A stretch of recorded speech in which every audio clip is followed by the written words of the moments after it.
Hi, Cammy. Wow, you're out in the sun. You got the sun shining. You're doing a chillax kind of recording today. I love it. Good morning, Pat. Yes, I'm basking in the morning sun here. It's how I like to start my days now. It just gets my brain right when I can just get some time outside and in the sunshine right away. And of course, I love to do that while we're having these conversations also. Yeah, yeah. Well, I know you and I just briefly talked about, but what has it been? 2 weeks now since we went to the All Things Grief conference. That was like the first ever held by Brighter Days Grief Center was the big host of it. And you and I had the opportunity to I was able to sponsor, and then you and I were able to have a vendor table, and we met a lot of cool people, and we were able to sit in on some of the things. So thought it would be really fun to just talk about, what were some of your big takeaways from this like big event? Because there's like 200 people there in St. Paul, Minnesota, which is pretty good size. And then they had like, I think Carolyn, the founder of Brighter Days, said there was like 260 or more, but several people had to bow out because COVID is running rampant again. That little virus just loves to morph itself all over the place. It's really quite interesting to see how it changed. It's just like a shapeshifter, right? Pretty cool. Not cool, but it's shapeshifting is cool, but it's like COVID is, flu is not great because it's just not fun to have. But Carolyn organized an online portion of the event as well. So that's awesome that you had an event, had a speaking engagement on the online track, and were able to reach an even broader audience beyond the 200 people that were able to join. I don't even think she's gotten that going yet. So Oh, really? once it's going, we'll soon find out. Love to share that. Yeah. Yeah, yeah.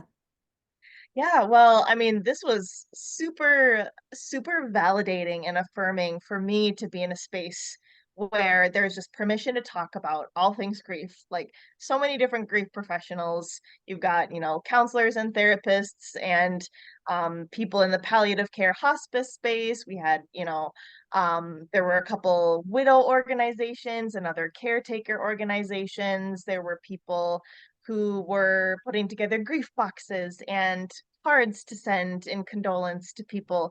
So there was just like a full spectrum of people in the grief space, and it was just super awesome to see just how many people are actually holding space for grief and supporting people in this process in these various forms. So for me, that just kind of lit me up and got me thinking about all these things that I want to continue to do. Mainly like this certified celebrant, working with the funeral homes and doing these end of life celebrations. That kind of lit me up, and I'm looking into what that might take. And I know you're a certified celebrant as well, so you can speak to the beauty of holding space in that regard. And then also other people who are doing a lot of, spiritual care at the end of life, sitting bedside with folks like the chaplains. I know we met a chaplain who came up to our booth. So it's just really interesting to see this spectrum of all these people coming together in a space to just have an open conversation about grief and death and life and all these forms of support that are out there. It was, yeah, super, super wholesome to me. I was just like, you wouldn't think grief would be so fun, but I had a lot of fun. Well, yeah, yeah, yeah. You were buzzing all the way around and just having, interacting with so many people. It was so much fun. So, and then the keynote speaker, Megan Devine, best-selling author. She's quite renowned in the grief space. She is a therapist, and she wrote the book, It's Okay, You're Not Okay. She was amazing to me and very affirming to me because she's just like so real. It was just like a casual conversation with this Kelly who, was kind of facilitating, asking the questions. But what I loved about it is there was conversation regarding, a couple of years ago when the psychiatric guidelines made prolonged grief as a psychiatric condition. And back in the day when that happened, I struggled a lot because I had known for a decade, I have been, all the work that I've done really focused on grief. My way to support my clients was to, what do I want to say? Encourage them to not look at themselves as broken and damaged and crazy. I got the I am crazy all the time. So she did a beautiful job of just kind of explaining the whys and wherefores of this, but also her belief that this pathologizing is really not very helpful for people who are grieving. Yes, there are people that have prolonged grief. Yes, they may need some additional assistance, but the main thing was it was really to get reimbursements from insurance companies was like the real big thing. But then I guess the thing that just like shocked me and just has made me almost like ill since then is this whole thing about prescribing this grief medication. And I don't know if you remember what that medication was originally used for. Do you? Oh, It was used for another purpose. And yeah, then, I don't remember, but it was totally unrelated. yeah, totally unrelated. And now they're like, want to give a pill for grief. And I'm like, what the hell? You want to give a pill for grief?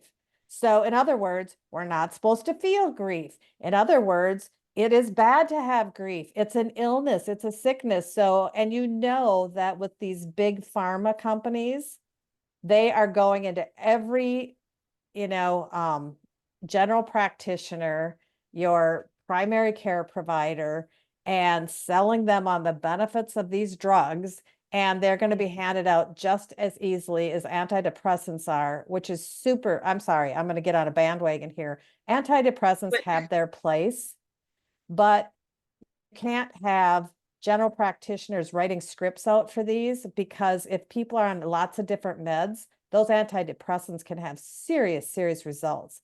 In fact, it happened in my own family with my husband where it was so scary. We had to get him hospitalized. And then we found out from a psychiatrist who should be the one prescribing any psychotherapeutic drugs, right? That's what they're trained in. They're medical doctors, but they're specialized in that. And he said there is no way he should have been on that drug and especially doubled it with this other medication that he's on that has to do with, he's got plaque psoriasis. And so he's on an immunological drug for that. And he said there's absolutely no way he should have been on that. This could have killed him. wow. And now we are just going damn well that we're going to have like pills for grief because where are people going to go when they're feeling sad and horrible and all the physical effects and the all of that? They're going to probably go into their doctor and you have to do those little things like, are you depressed? Are you this, you have to do every time you go into a doctor, they have to do this form for depression. And it's like, well, of course they're going to mark that they're depressed. Their Yeah, loved one just frickin' died. yeah. Oh, so yeah, I'm on a bandwagon about that. And so I appreciated that she also was on a bandwagon regarding that, and that there are a couple of really powerful people that are lobbying and trying to really get that so that we stop big pharma from doing this for something that is a natural way of being. Grief is natural.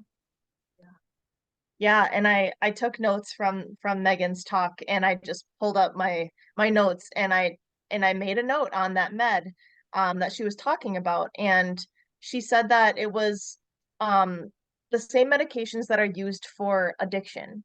So they're finding that in grief it activates the same part of your brain as addictions. I don't know exactly the neurobiology behind it, but that's where this came from, was there was some kind of correlation between being in grief and having an addiction, and that's where they came from, this medication for grief that they're trying out. But yeah, I mean, I'm on the same bandwagon. My experiences when I was on meds for depression and anxiety, I mean, I had no idea at the time that it was even grief related because it was, oh, I don't know, at least 6 or 7 years after my dad had died, so I shouldn't be grieving anymore, right? But I Oh, went of to my course doctor, not. Let's put like, a timetable on it, right?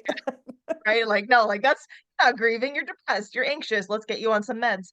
But they didn't ask me about any other part of my life. They didn't ask me about my history or my lifestyle or my background or my experiences. They were just like, yeah, let's put you on some medication. And I was on it for about a year and I just kept feeling awful. Like it numbed me out, but it was like such a foggy, hazy numbness, which maybe arguably was better than feeling all the ups and downs of where I was at, but um I didn't consider it any better. It didn't feel good for me. So I went back and I told them that like I still felt crappy and they wanted to up my dose and I decided, no, this isn't serving me. Like I have to find another way and that's where I took, my grief into my own hands and found some other forms of processing and actually got off meds cold turkey, which I'm not recommending, but I No, ditched I did it quick. too.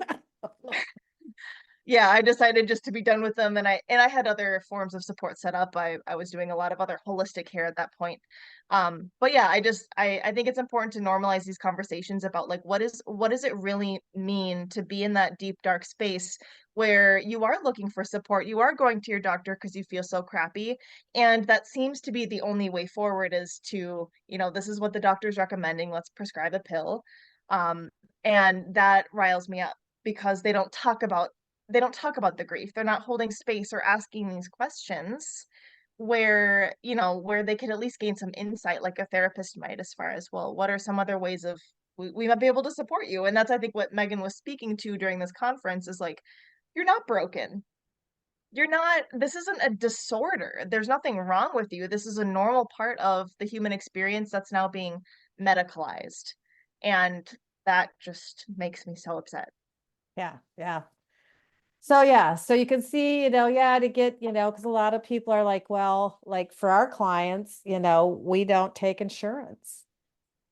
It's just that's not something that we do. So for therapists, having prolonged grief can help them get reimbursed from insurance companies and can help their clients to, not have to pay out of pocket. But I know oftentimes people are still paying out of pocket.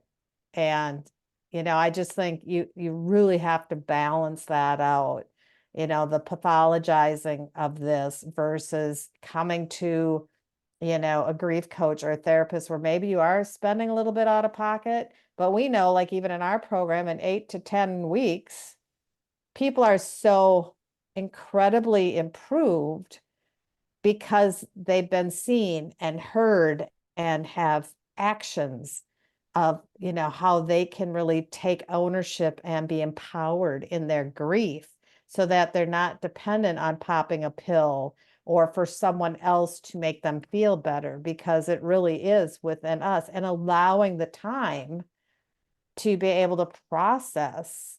Um, just part of that I saw on your grief support Facebook page. What's it called again? I've got a couple of them, but there's one about navigating life after loss. Navigating Life After Loss. I think this one, and an individual wrote that his son had died, his young son, and he was just devastated. And you could just see, and he goes, here I am, people think I should be strong, that I shouldn't have these feelings. I think, I'm reading into it, but it's like, at work, he's probably, strong and doesn't show a lot of emotion and that type of thing. And he's gutted. And you could just read it. He's gutted and he's like, and here I am, who on Facebook sharing this because I'm thinking I just need to find someone who might actually say something that might make me feel better. But he was gutted. That's where people are going. And it's like, they're not going to their medical doctors. They're not going to those providers. And so, that's why we do what we do here is to, on our YouTube is just to call out that there are lots of different things available. You don't have to have grief coaching, you know, if that doesn't feel good. If it feels good, you and I are experts in that, right? But they may want to have some embodied support, like just touch, you know, and maybe they can find someone in their community, you know, and they could talk to you and say, what do you think, knowing what you know between yoga and, you know, your craniosacral and that type of thing, how might that be able to help me?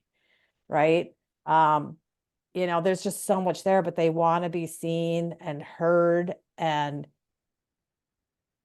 acknowledged that they are gutted. Yeah. And you can't give a pill for that. Yeah. So sorry, this is the stuff that just like, oh, I can't stand it. I think it's so valid to talk about it because it's like, well, then if going to your doctor and getting on meds is nowadays normal when you're in deep grief, that's a lot of times what people are doing. How can we offer another perspective or another track or another form of support as far as like, well, if this isn't necessarily, you know, the best fit for everybody when they're in grief, what are other ways that they might be able to get the acknowledgement, get the support to be seen and heard? Because I think at the end of the day, when we're deep in our grief, and especially if we're feeling a lot of the physical symptoms, that's our body's way of communicating with us that there's something that needs our attention. So our medical system likes to stifle the way that our body's communicating with us, you know, put a pill or a band-aid on top of it and, you know, try to control or force your body into another way of being, right? Like it's bad to have your depression when someone dies. It's bad to, you know, to not be able to sleep at night or digest your food. And yeah, that's challenging. And we know that it's normal because this is just your body's way of dealing with the stress of losing a loved one. So it's not necessarily a red flag because we know that the nervous system responds in this way due to stress. So coming from my perspective, is that really like a time where you might want to prescribe a medication when we know that this is a normal part of the process? Maybe. I mean, depends on your situation and what you feel is best for you, but I think that there's so many other ways that if we're experiencing this, you know, a pill isn't going to replace being seen and heard and acknowledged. A pill isn't going to replace doing the work to support yourself. And that's really what's at the bottom of what we see with our clients is what people really need in their grief process. And that's what's missing. And they think that a pill is going to fill that hole. And we live in a convenience culture where we look for those quick fixes, right? But at the end of the day, what more can we do than to support ourselves? And there's like an endless list of resources that we can turn to. And that's just what I wanted to normalize as far as like when I got off my pills, like I mean, I was turning to essential oils. I had herbal supplements. I was learning all about the neurobiology of the brain chemistry and how I could use food as medicine. I was doing energy work and body work and yoga and working out. I was doing the work, right? And I was doing a lot, but I also needed to participate in the non-doing, in the rest, in the feeling, in the sitting with it part. And that's, I think, the part that's actually the most challenging is how can we just be and witness and acknowledge and feel our grief? And that's really what people don't want to do. And that's why we Right. need the medication. And that's why we need to distract. And that's why we need to stay busy or whatever it is. And that's a skill that we need to learn. And that's not something that can just be replaced. Right. I just can't take it, put it in your mouth and swish it down with a glass of water. Yeah. And I was just thinking as you were talking, and I don't know about, you know, behavioral health is a big thing in medical care now. But I just don't know, like, I don't see referral. I'm just looking at my own personal experiences. Don't see where you're being referred off. You know, your general practitioner, your PCP, primary care provider, are not just referring you off to maybe talk to someone. And how about if that was the way, like, oh, let's just have a one-time visit with a grief coach or a grief therapist. And I'm saying grief because there's a specialty regarding that. It's not a one size fits all. Grief is it is a specialty. And what if they just did a one-time visit before they wrote the prescription Yeah. to just assess, you know, are there other alternatives this person may want to align themselves with? You know, as coaches, being that, you know, there are some coaches that are therapists, we're not going to diagnose if we're not a therapist, but we could certainly help the patient, the client, determine what they feel is in their best interest, Yeah. Yeah. right? And meds might be a part of that, right? It Like might be, it some might people be, that might be you're using the medication as a tool or as an ally, but I think that that doesn't replace doing the work, right? If that's the only thing that you're doing and you're not gaining support in all these other areas in which you do have the power to support yourself with, then you're not going to really receive what you're hoping to with the medication. right? Like it's not going to be that replacement for you. There's so many other things that you can be doing for yourself. And I think that's the part that a lot of people, at least it's like they might not be ready to like go there yet. Right. And that's the part where it's like, well, if we can empower you with tools and the support like we do with our clients, then we see how big of a difference that really makes. And, you know, have a plan then. Work with the, you know, have someone working with the primary care who's prescribing it as far as, okay, what might this look like? You know, and reevaluate it maybe every 6 months, you know, is the medication still, you know, doing it, or are you seeing an improvement? And then maybe try, you know, the weaning off. You went cold turkey, I went cold turkey. I was put on antidepressants as a way to manage my hot flashes when I went through menopause. That's the interesting Interesting. thing is now so many drugs are like, oh, well, they were created for a specific thing.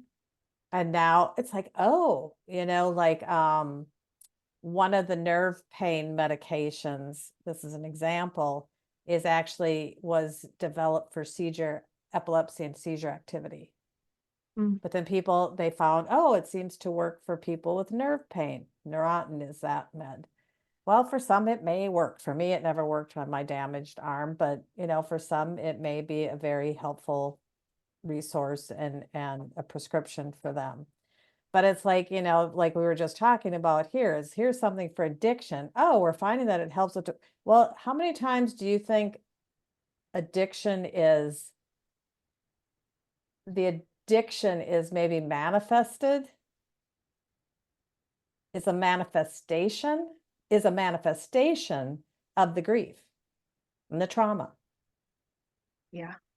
So yeah, I was put on antidepressants for which I was super depressed. My hormones were way flipping out of whack, right? And I went cold turkey because I was having brain buzzes and it would go bzz, bzz, and I couldn't, it wasn't helping me, but it did get me flat, but it would give me brain buzzes and I didn't feel like I was really engaged in life. So for me, it wasn't the appropriate tool. So I went off cold turkey. Anybody who's listening, don't ever do that because it is so, it can be so harmful to do that. Work with your medical doctor if you're ever thinking that, you know, I want to transition out. But I'm just thinking, is there a possibility? I would love to see more grief support in clinic settings, Yeah. right? You know, as a supportive measure to work in alignment and in conjunction with Yes. the PCP, the physical therapist, right? Whoever's like in that team, to have someone that can help support in a holistic way. If we're going to go and do medical management in a Western medical model, I think that is so darn key. Yeah. And I'm a nurse. I mean, I'm a registered nurse. I've been in the Western medical piece and some people who are doctors and nurses may totally disagree with what I'm saying here, but I think that there's so many that would absolutely agree. We have to holistically treat the people that are coming into the medical offices, and especially when they've been grieving, because they're going to have physical ailments. They're not going to be sleeping well, or they're going to be sleeping way too much. They're not engaged in life. So when they come in and are answering the depression questionnaire, which is an all or none questionnaire too. It's one of those like, do you ever feel this? Never, always. I mean, it's like I could never answer it because it's like, well, I can't tell you. It's not always. Mm. But people are, and then right away it's like, okay, wow, this is serious. This is serious. Well, yeah, grief can be really serious. We've all Yeah. been there. So yeah, so that was sorry, kind of went on the bandwagon there. One thing that I found was interesting was we were packing up. I think you were off talking to some others, and there was a gentleman who was next to us on the vendor tables, and he had written a book, a children's book, and his wife had died about 5 years ago, and they just had their first grandchild, I think is maybe 5 months old or so, so a fairly new infant, right?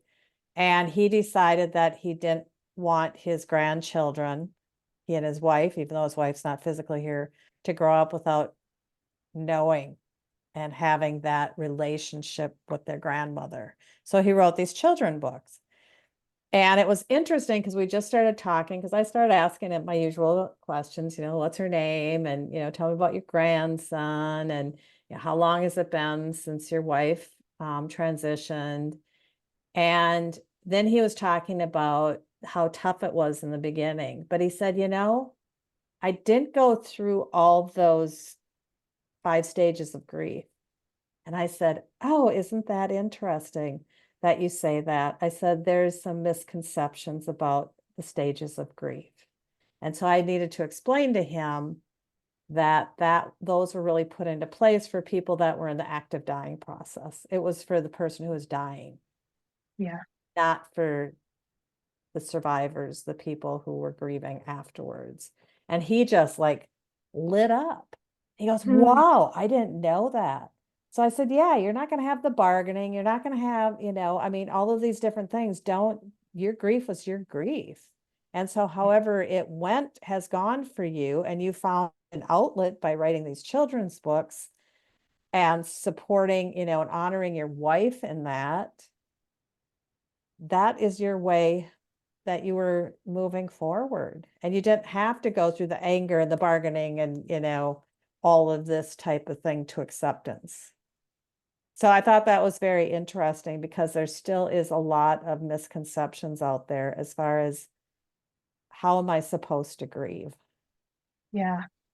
Right. And then thinking that people are doing it wrong because it's not within these certain steps, or it's not within this timeline, right? The DSM for the prolonged grief disorder was like 6 months. If you're still grieving after 6 months, then you have a disorder.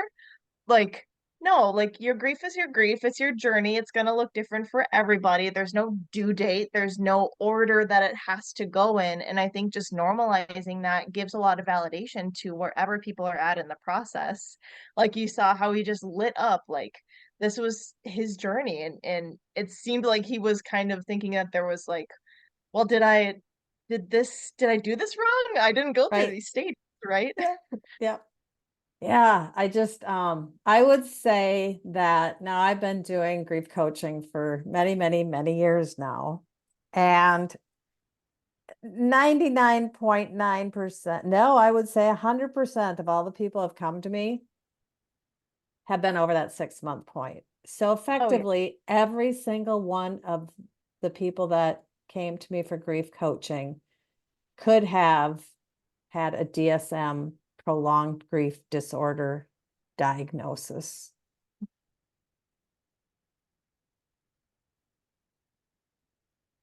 That's crazy to me. They come to me and say, am I crazy because I'm not moving quick enough, or whatever? People say I should be doing this, that, or the other thing. And I've spent this part of my career just, assuring them that it's okay and that they're doing grief their way. But every one of them could have gotten a diagnosis. Just something to think about. Yeah.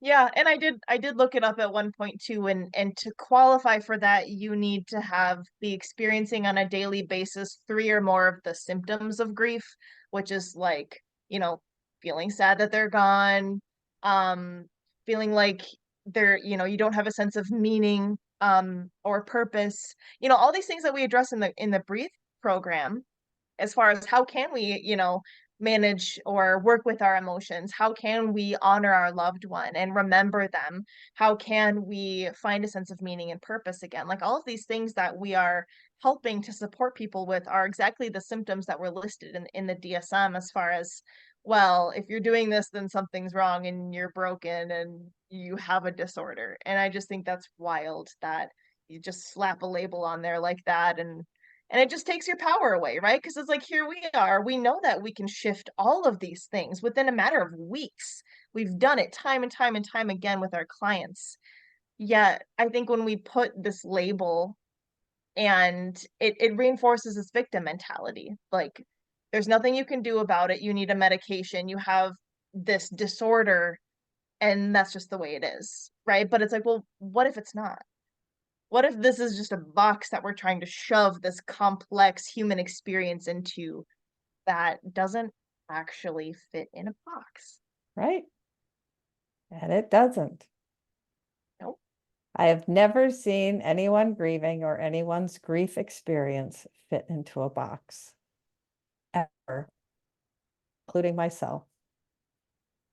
So, well, this was a really good conversation. I didn't know that we would end up, but it was like we both are so passionate about it. And I think, I hope other cities around the world are having these kind of events. I mean, this was a very first one, and the turnout was extraordinary. People were lining up to be speakers and to listen to speakers. And to me, it was just like, this is what we need, at least on an annual basis, for those of us who are working in this space, to be able to stay abreast on what's happening out there. I love Megan Devine because she knows what's going on out there in the political realm, in the mental health realm. And that was just so wonderful to hear that, and to, like you said, to meet so many people, that to have everybody come together and we all have a common purpose, is to support the bereaved and death and dying. Yeah. Right. And we're not alone in that as providers and as supporters. And I think it's really easy to feel that way because we just live in this culture that wants to ignore these conversations. We don't want to talk about it or go there because it's morbid or whatever. Um, and I think same thing on the receiving end. If you're a griever and you're in that space, it's so easy to feel alone. But imagine if we can normalize these kinds of gatherings and conferences and work this into, more so that you're getting more of this exposure and familiarity with the reality that grief and death happens, right? Like we're all going to experience this. So yeah, I also am hopeful that we will continue to have these conversations, and that places around the world are going to gather and talk about how can we best support this space, because there's so much we can learn from each other. Absolutely. Well, I know that's on my bucket list. We're going to get out, and the international scope is not just having one-on-one grief coaches come into the program, but as you know, I want to partner with some nonprofit, and I don't know what that looks like. I'm just throwing it out into the universe, where we can really go into a lot of these countries where they need so much help. The grief is just like permeating through war and famine and poverty. Yes, we have it all in our own backyards, but there are so many places that how might we be able to support by training training people there to be feet on the floor, to really help in their own cultures, to help not normalize grief. I guess, we know normalizing is what we want to talk about, I think, but to help them be empowered. Yeah. That's really, this is an empowerment mission that we're on. Yeah. Well, great. Well, thank you so much. Enjoy the sunshine, and yeah, have a beautiful rest of your day. Thanks, Pat. You too. And thanks to all the listeners for tuning in to our little rant. Let us know in the comments what you think about all of this, because it's very interesting to see everybody's perspectives on this, and share with anyone who you think might find this helpful. Perfect. Thank you. Talk to you later. Bye-bye. Bye.